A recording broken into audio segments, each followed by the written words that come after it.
What's up, guys? How y'all doing today? So I'm gonna tell y'all a story about how I got robbed in Medellin.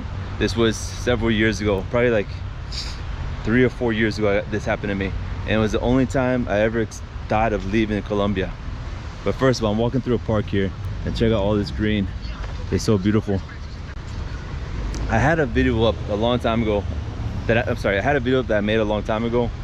It was actually one of my first videos I ever made on this channel, telling the story, but I told the story very long. It was like a 45-minute video, and I didn't know what I was doing, and I was trying to make a long video, but I took that down because geez, it was so long and it didn't stick to the point. So I'm remaking this video, but I'm sticking to the point and telling the story of what happened.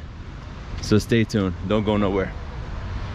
All right, so I've been in Colombia for 6 years now, and like I said, this happened 3 or 4 years ago. I wanted to buy a scooter, so I wanted to get around the city. I wanted to go to pueblos. I wanted to have more freedom, and I didn't buy a motorcycle because, hold on, the dog parks. I didn't buy a motorcycle because I don't know how to ride a motorcycle. I don't know how to do the gears and that kind of stuff. So I thought, let me get a scooter. And they just came out here in Colombia. Things here in Colombia come out late. It goes to the States first, and then maybe a few years later, 5 years, whatever, it comes to Colombia. So finally they came with a scooter, arrived to Colombia, a Yamaha N Max, which was 150 cc's, meaning it can go faster, because the only kind of scooters they had here before were like the partial manual and partial automatic, where you still had to switch gears, but you didn't have to do the whatever this is called on the handle. They had those kind of scooters, and then they had like the fully automatic scooters, but they're like maybe 25, 50 cc's. They didn't go that fast. So it just came out with that N Max. It was brand new, and that was like the scooter that everybody wanted. I didn't know that. I just thought, great, 150 cc's, I can actually move and get somewhere and climb these mountains around Medellin without that much of a struggle. So I bought the scooter brand new. Actually, I wanted it in a certain color because, you know, it was my first time buying a scooter, and I wanted beautiful colors that I chose, right? So they actually had to send it off to make, and I paid for it, but they sent it off to make my, oh look, an antique store. They sent it off to make special for me. So that took about 2 months, 2.5 months to make my scooter, and I waited. I already paid, I waited, that kind of stuff forever. And finally, when the scooter arrived 2.5 months later, I went to go pick it up, and I'm super excited. But I never really rode a scooter before. And how I got my license, I had connections. I got my motorcycle license here in Colombia. At the time I had a Colombian cédula.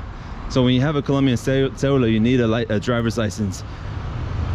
And here in Colombia, if you have connections, you can get around certain things. I won't go too much in detail about that, but I got my motorcycle license, and so I started driving around my neighborhood to learn how to drive the scooter. You know, the neighborhood's not that busy.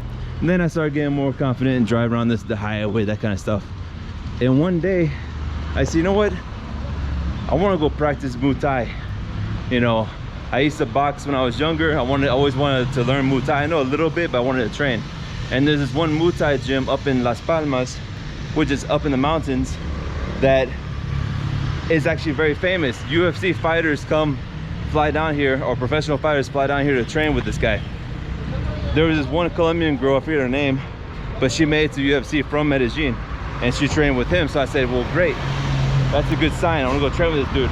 And I got a motorcycle because, unfortunately, if you don't have a motor transportation here in Colombia, in Medellin especially, it's hard for you to get to certain places up in the mountains. You can get there by Uber, but coming back is a little bit difficult. You can come back by buses, but you may have to walk a bit, because usually, especially in that area of Medellin, up in that area, Las Palmas, that's the rich area. And rich people don't really ride buses that much. And they don't really care about the people that work for them. The people who work for them ride buses. But those people have to walk a long distance up hills to get to the bus stop, take a bus home. So I was like, great, I have my scooter. I can just go up there and train. So I did. And I trained, and the training started at 6:30 and it ended at like 8 o'clock. So here in Colombia, it gets dark around 6:30. So it was already dark, like dusk dark. 1 second. We're walking here in La Floresta neighborhood. It's a very nice neighborhood. Anyways, so I start heading home and I'm coming down the mountain. And at the time when I was living here in Medellin, I was living in an area called Conquistadores, which is a great area. But again, that's a higher class, higher up in the neighborhood. So rich people live there. And rich people don't really walk in the streets. They have cars. Gracias.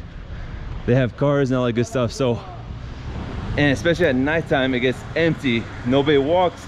Streets are empty. And that neighborhood at one time was rated the most thefts in Medellin, that neighborhood. And it's a Strato 5, where, again, where rich people live. But because thieves go where the honey's at, bees go where the honey's at, there's a hostel right there. They go where the money's at, you see what I'm saying? So it's people there are wealthy, nobody's in the street, so it's empty. That's a tip. Be careful in areas in Medellin or Colombia where it's empty at dark time, at nighttime. And there's easy escape routes from that neighborhood. It's connected to a road called La 33, the road called 65, Carrera 65, which connects, that Carrera 65 goes straight to a very bad area in Medellin, so it's easy escape routes. So you gotta think about this kind of stuff when you're renting over here. So me, I'm coming down the mountain and I don't know how to drive a scooter, so I obviously look like I'm a newbie. I'm not very confident on the motorcycle, and I'm an American. And in the States, we put on the blinkers when we turn well in advance. So I'm coming down the mountain and I'm getting close to where I live off that one road, 33. They redid the park at Floresta. It's actually quite beautiful now. So I'm coming off 33, and well before my turn, I put on my blinker turning right. And during that time, it was the peak time, it was traffic time, so a lot of people were driving. And obviously some two guys with bad intentions saw me turning into this neighborhood that they know is very empty. It's very easy to rob and to escape. Look at that. So guess what? I turn right, and then I turn left. And they followed me, but I didn't know they were following me until they pulled up right next to me. And they say, hey, you know, or say something in Spanish. I don't remember what they said, but they spoke to me. And here in Colombia, especially in Medellin, it's very common for people to ask directions. Here in Medellin, people are very friendly. If you ask someone for directions, they'll actually walk you to that destination. They're super friendly here about that. So I'm guessing these guys just need directions. So I stopped my motorcycle and I say, yeah, how can I help you? You know, in Spanish. And then they say something. I didn't really understand them at first because they're speaking a very thick accent of people that live up top of the mountains, talk a little bit different. And then the bad guys talk a little different. They're called gomelos, or what's another word they call them? I forget. It's slipped my mind. But basically they told me get off the motorcycle, and when I understood them, I was like, what, you know, excuse me? And they said get off the motorcycle. When I looked at them, it was two guys. It was one in the front, one in the back. One in the front, one in the back. And when I saw that one in the front, I looked down and he had a handgun. He had a pistol, a black Glock, whatever. And right when I saw that, everything went slow motion. And actually I didn't get off the scooter at first. And he said a word that's very bad in Spanish. I'm not gonna say it. I never heard it before until that day. It's a Colombian curse word. Again, never heard it before until he told me that. And because that's Spanish, not my first language, and I never heard that word before, it didn't have the same effect on me as it would maybe saying that to a Colombian, for example. But he said that word, and he said, get off your bike. And he pulled the gun out and showed it, you know, for me it's more clear, right? I got off the bike. And guys, what happened to me and the things I did in this situation, I don't advise anybody to do. Whenever I do consultations and people call me and talk about coming to Medellin, that kind of stuff, I always advise, prepare mentally to just give whatever they're asking. Just prepare, because these guys won't think twice about hurting you or even taking your life, okay? So, but I did everything wrong. Thank God these guys were patient. So I got off my bike after he told me like 3 times. And then he looked at me, he said, give me your cell phone. And I said, I don't have my cell phone, in Spanish. I said, I don't have my cell phone. He said, give me your cell phone. I said, I don't have my cell phone. I said it twice. He pulled the gun out and pointed at me. He said, give me your cell phone. I said, fine, fine. I took out my cell phone, I gave it to him. And then he said, and then, guys, this was all happening. It was all slow motion, but it probably a good 5 minutes over there in this empty street and nobody came. It was one of the main empty streets in that neighborhood, okay? Nobody passed by, no cars, no nothing. So I guess since he saw that he had time, he said, give me your wallet. I said, I don't have my wallet. He said, give me your wallet. I said, I don't have my wallet. And then he said, that word again, it starts with a P. Guys, if you know it, let us know in the comments, but no, better not, no cussing. But a second time I said, no, I don't have my wallet. And he said, and he told the guy behind him, the guy behind him got off, literally came to me and started and frisked me, like frisked my whole body to see what I had on me. He went in my pockets, took out my wallet, took out my ID, took out everything I had. Actually, the worst part of the story is I was considering joining the gym, and I brought a good amount of money because that gym's expensive, because the guy's like a super famous trainer, world famous trainer. So he charges quite a bit. So I didn't know exactly how much he charged, but I knew it was a lot. So I brought quite a bit of money. I think I had like 1 million pesos on me, which is not that much in dollars, like 300 bucks. And I don't know why I was bringing that much money. Don't do that. Don't take that much money out anyways. I was new to Colombia. I was new to all this. I was only in here for like maybe a year since I was here, or 2 years, I'm not sure. But I had quite a bit of money. So they got all that money for me. They got my cell phone, they got my IDs, everything. And they took my motorcycle. The only thing that left me was my helmet. So he got down, he frisked me, took everything, and he took off. And again, I say, thank God they were patient, because they would have, there's been other situations here in Medellin where people do what I did and they get stabbed or they get shot. Most likely because they resist. The good thing I didn't resist, but I'm not gonna lie, I thought it. Because when they pulled next to me and I saw the gun, and this guy one guy was probably about my age, but he was like, you could tell he was on drugs, man. He was super skinny, like, you know, drugged out addict, you know. And the dude behind him was like probably like 15 years old kid, tiny guys, because here in Colombia people aren't that big. And I'm about 6 foot, about 215 pounds. I'm kind of strong. And I'm not gonna lie, at the moment when it happened, I literally thought if I just push him over and take off my bike, I can get away. That thought crossed my mind, but only for a second, because I remember when that thought crossed my mind, I remembered of a story that happened when I first arrived in Medellin.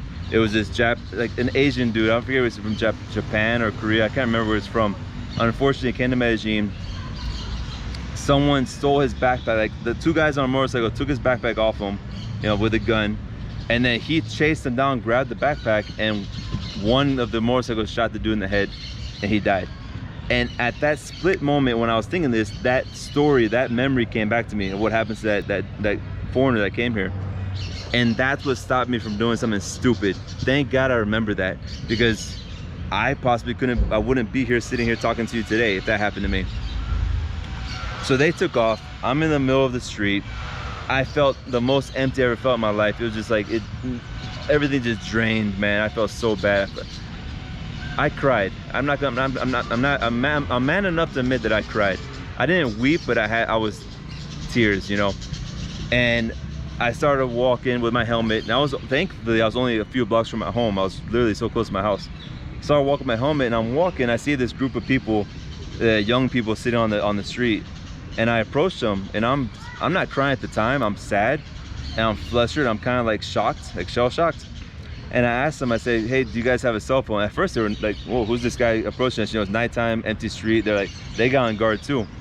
But then when they saw that I told them I just got robbed, I need help, I need to call the police, they gave me their cell phone. I called the police, I made the report. I told the police that luckily I had still the license plate number somewhere. I don't know how I had it, but I had this license plate number on my scooter. I made the report, all that kind of stuff. And then I gave the cell phone back to the people. They took my keys too. Everything was gone. So I knew where my landlord was living. She was living in the same neighborhood in Conquistadores. I walked to her apartment. I didn't know what apartment she was in. I just knew what apartment building. So I started ringing the it's like 8 o'clock at night. I'm ringing the doorbell at the bottom of the building, trying to get people to answer because the doorman wasn't working at the time. He was already gone for the day. Finally, I get a neighbor of my landlord. She says, yes, I know who she is. Let me go knock on the door. My landlord comes down. I tell the story, and that's when I cried. When I told her the story, I started crying, man. It was sad. She had me call the what else? I think she called, yeah, she helped me call my bank Da Vivienda to shut down my cards, that kind of stuff at that time, so they couldn't use my cards. And then I went home, and I'm not gonna lie, guys, that was the first time and all this time I've been living in Colombia, I literally thought, I'm leaving Colombia. I'm not. I got to get out of this country. I can't live here. I'm too afraid. I'm too afraid. And I had that thought with me for a good week or two. And I guess, what's it called? PTSD.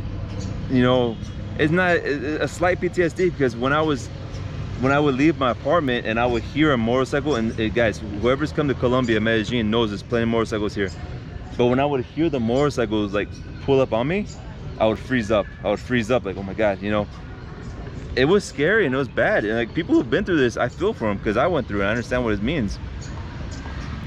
But thankfully, I stuck it out. I stayed in Colombia, and after maybe 2 or 3 months, that PTSD, if you can call it that, or the whatever it's called, like the shock of having that happen to me, left, and I started getting accustomed to it. And now I'm not afraid of motorcycles coming up on me. I'm good. And before I bought that scooter, I owned a bicycle. I rode my bicycle all around the city.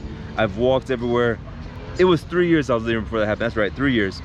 3 years, I've never been bothered, never been robbed. After this happened, I've started a YouTube channel with you guys. I've walked around here with a camera in my hand, never been robbed. And that's because I'm very confident when I walk. When on a bicycle, on a normal bicycle, I'm very confident. I know what I'm doing. On a scooter, I wasn't so confident. I was obviously a newbie. And it was obviously, this scooter, the NMAX, was the most sought after by thieves in Colombia. And what they do is they rob it, they steal it because they can sell it for parts, because that's a very highly sold vehicle, motorcycle, or they gift it to their girlfriends. And their girlfriends have a brand new NMAX, you know, to ride around and do their chores, whatever. So that's what happened. Here's the crazy part. Stay tuned for the crazy part, because it gets better. I totally forget about, I go a month or so of going through my recovering from that shock of being a gun pulled on me and being robbed and all that kind of stuff. I'm going through that, and then 2 months later, out of the blue, I'm in my office. I had an office in Laureles at the time when I was selling insurance. I get a phone call out of the blue from my cell phone. I answer the call, and the voice in the other line says, you know, is this David Martinez? And I said, yeah, it's David Martinez. How can I help you?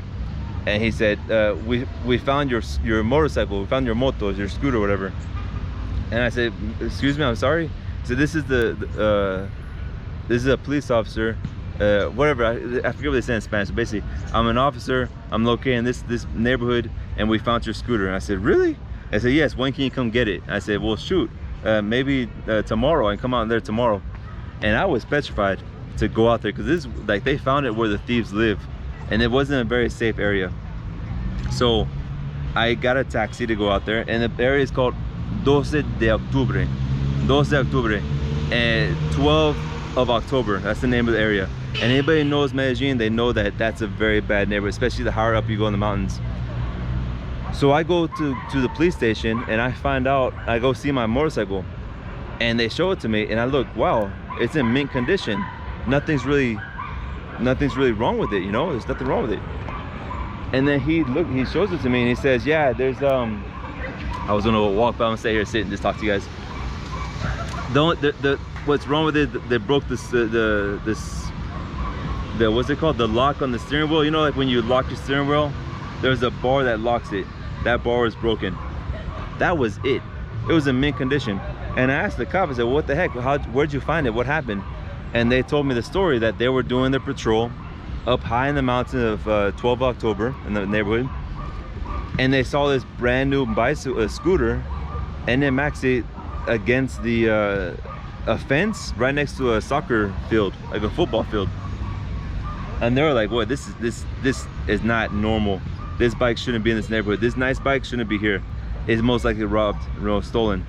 So they call it into the station. They ask. I got some people here like just looking over at me like I'm crazy because I'm doing talking to the camera. They call in the station and ask it, is this bike robbed? And they give the license plate. And the crazy thing is that when I did my report and I gave the license plate number, they wrote it down wrong. But they wrote it close enough to this license plate that they connected. I think they put like I don't know, a V instead of an H or something like that. Something silly, right? But it was so close enough to what I told them. That's why they called me. And it was just abandoned. It was just there next to the soccer field. So I have a theory. The guys who stole my motorcycle from me, they obviously had the keys, right? They had the keys. They could lock the steering wheel, that kind of stuff. There's no reason to break the steering wheel, just break the lock. So they probably took my bike. They probably parked outside somewhere wherever they're located, and someone else stole from them. Another thief stole from those guys, broke the steering wheel, took off with it. And then when maybe the second thief found out who the first thieves were, that there were some bad people, maybe like los duros del barrio, which means like the hard guys of the neighborhood, like the people you don't mess with basically in the neighborhood. They found out they were them. They just ditched the bike and took off. That's my theory number one. Theory number two is they were on the bike, they saw cops, they just ditched it and they took off. That's my theory number two. Let me know in the comments which theory you guys think is right. That's what happened. Long story long, because it's a long story, it's not gonna be short. I'm almost done. I get my bike, I go to the mechanic to see how much it would be to fix their damage. And again, the only thing that it broke was that little bar that's like the security bar in the steering wheel that locks it. To replace that security bar was 80,000 pesos. Divide that by 4,000, that's 20 bucks. It cost me $20 to replace that bar. Everything else was perfect. And then I went to El Tránsito, where like here in Medellin, Colombia, they have cameras. If you're speeding and the camera catches you, they'll just send you a ticket by mail, all right? And then you need to go to El Tránsito to pay the tickets. That's what you do here in Colombia. So I went to El Tránsito to see if there's any tickets on the motorcycle. If the guys, when they're escaping the scene, that they ran some red lights, that they sped, whatever. Guess what? No tickets, nothing wrong with El Tránsito. Everything was great. I'm like, these guys, they followed the rules. They didn't break any laws. They kept my motorcycle in mint condition. Wow, that's great. So after this happened to me, and I'm still like shell shocked. I'm still going through like fear of doing that again. I'm like, well, crap, I'm not gonna keep this motorcycle. I'm gonna sell it. So I go to this one place that's it's a consignment store for motorcycles. Basically, they take the motorcycle, they put it on display in their store for sale, and if they sell it, they charge you commission. So I went to them. They have motorcycle, scooters, everything, and I give it to them. I said, look, sell this for this price. You get commission if you sell it. Within 5 days, they called me and said, we have a buyer. They sold it. In total, I lost maybe, I don't know, like 200 to 400,000 pesos, which is around $50 to $100. That's what I lost. At the end of the day, when I sold the thing, that's how much money I lost from buying brand new to selling used and stolen. But I have that experience, man, and I'm definitely more careful. Like that helped me learn a lot about what not to do. And also going through that and still staying here, still staying in Colombia, still staying in Medellin, speaks a lot about how much I love this country, how much I love this city and the people and the culture. If that didn't scare me away, who knows? Anyways, tell me guys what y'all think about the video, what y'all think about my story, and yeah, just let me know. See you on the next video. Ciao, ciao.